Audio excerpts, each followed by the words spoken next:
Hallo ihr Lieben, ich zeige euch heute das Chalet Land in Sicht und einen Stellplatz vor der Tür, wie immer.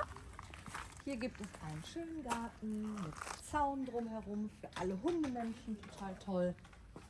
Könnt ihr, wenn das Wetter besser ist, draußen sitzen und wir gehen mal rein.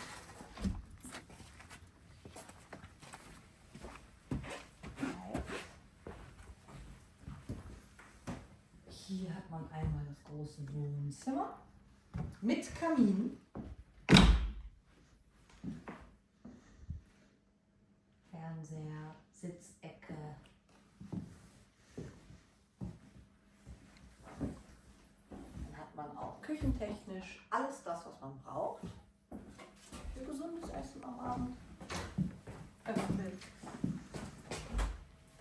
Dann ein Schlafzimmer, Nummer 1. Insgesamt gibt es 2 Schlafzimmer, also im Chalet haben 4 Personen Platz. Das zweite Schlafzimmer ist jetzt in diesem Fall bei uns eher die Garderobe, aber wir können mal ganz kurz reingucken. Dann hat das Land in Sicht ein Badezimmer mit Dusche.